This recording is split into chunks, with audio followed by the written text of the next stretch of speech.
together to create a project.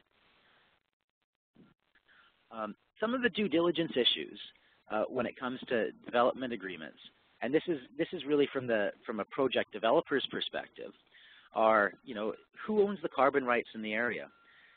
Because that's the person that you need to be contracting with. Now, in the context of public lands in Canada, and in some cases private lands in Canada, thinking back to last week's presentation, clearly one of the owners of carbon rights are First Nations. So, I think that any developer that doesn't approach a First Nation when it's thinking about developing a project is going to face problems down the road because they won't have clean title to the carbon. Who has legal right to occupy the site and carry out the project work? Well, another party to the development agreement should be whoever has access rights. So it may be that one person owns the land, but somebody else has the right to access it. And that's part of the due diligence that a developer would need to conduct and identify sort of all those various interests and make sure that they acquire all the rights they need to implement the project. The biggest question probably is, what standards will the offsets be verified to? And this is often identified in the development agreement because it provides the parties to it some certainty about what the project will actually require and sort of what the market returns might be, because different standards generate different returns. And really this is driven by the question of, what does the market want? From the developer's perspective, questions to be asked in a development agreement in the due diligence stage also include, can the party that you're contracting with deliver clear title? So if I'm a developer and I want to develop a forest carbon project and I simply get, a tenure to do that from the provincial government, I'm going to feel very nervous because I haven't addressed the First Nations issue. And this, going back to my presentation last week, that's really the leverage that First Nations have right now to demand to be involved in carbon markets. I mean, there is a strong outstanding claim to carbon rights, and there's a lot of advocacy that needs to be done to make sure that that claim is respected. Another issue from the developer's perspective is, if you're entering into an agreement with somebody that claims to have title to the land, what backstops do you have if you're wrong? So if somebody that claims to own carbon on a large swath of privately held forest land allows me to create a project on their land, and it ends up that they don't have clear title, how am I protected? What recourse do I have? And so issues to think about there include guarantees, security for damages. And the other question to be, from a developer's perspective and also an owner's perspective, because they will have an interest in the project, is, what is required from a documentation perspective to create a saleable offset. So different standards will require different documents in terms of proving title to carbon.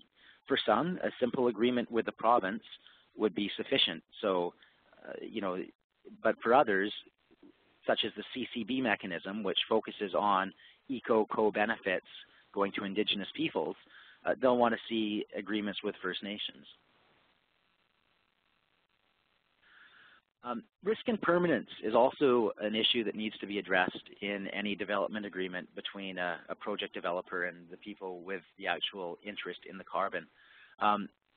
Over time, let's look at it in the context of a forest sequestration project. Over time, trees sequester carbon, but there's a permanence risk. There could be forest fires. There could be unauthorized logging, which is actually a significant issue when you're talking about projects in sort of South America and other tropical rainforest areas. And how is that addressed? Most standards address this by a holdback. So depending on the country that you're in, they will identify a certain percentage of the credits that are generated every year that need to be held back for the term of the project. So if I have a 20-year project in, say, Brazil, I may be required to hold back 40% of the offsets that are generated every year to address that permanence risk, so that if a disastrous event happens in year 10, there's a holdback that will help satisfy my obligations. There has been talk of insurance programs where you can buy insurance to cover sort of, to cover offset reversing events. Currently, they tend to be expensive and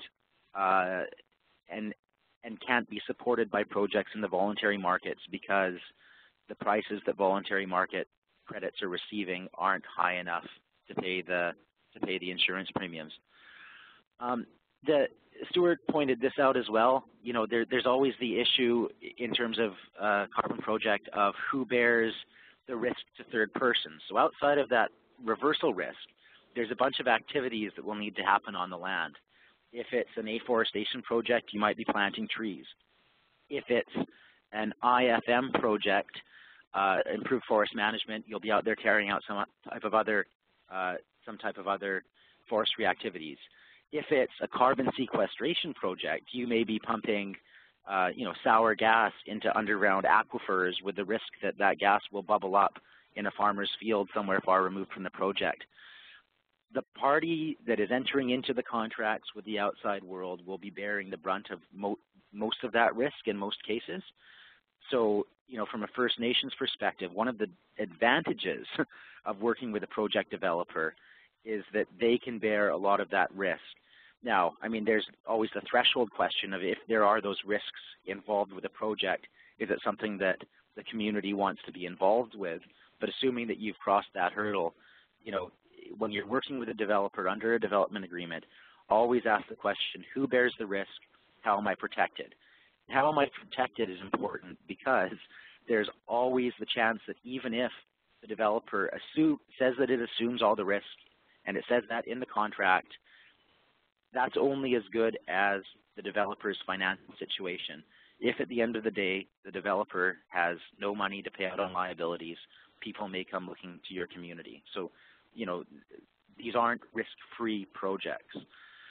And Stuart also touched on this third bullet, which are, you know, are there any land uses that are required by the community and are they compatible with the project? So if you're looking at developing a project and you're entering into an agreement with a developer, you really need to understand what that project entails and whether it is incompatible with some of the traditional uses of the traditional territory, or of the community within the traditional territory. Management issues. You know, whenever you have more than one person pursuing an objective, there's always the question of, well, how are disputes resolved? How are decisions made? So, you know, often what happens is there's a steering or a management committee for these types of projects. Now, the first question is always, what's the representation of the parties on the steering committee? Is it 50-50? And 50-50 in two ways. I mean, there's the number of people appointed, but there's the weight of those people's votes. So it may be that, you know, I've seen proposals where a developer proposes, okay, we're going to have 2 First Nations representatives and 2 developer representatives on the steering committee, but the developer's votes are worth twice as much. Well, that creates significant risk for the First Nation in terms of controlling what's happening in its traditional territory.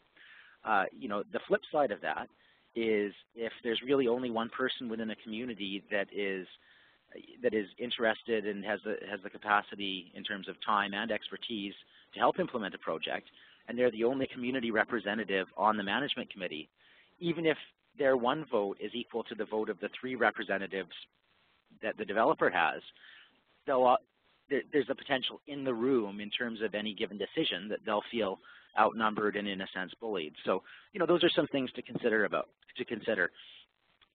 You know, how decisions are made is another area to consider. I mean, often what you see is a requirement that all decisions need to be unanimous.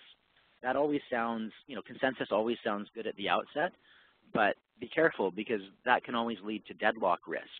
So in the event of a deadlock, how are those disagreements resolved? Is it arbitration? Well, that's an expensive way to do it. And who's the arbitrator? Because there's not a lot of arbitrators that have the necessary experience in carbon projects. What I've seen happen in the past, actually, in terms of forest carbon, is that there's different dispute resolution mechanisms for projects where trees are actually in the ground and projects that have yet to be implemented. Because the reality is, if you haven't implemented a project yet and there isn't a whole lot of liability in terms of somebody's gone out and signed reforestation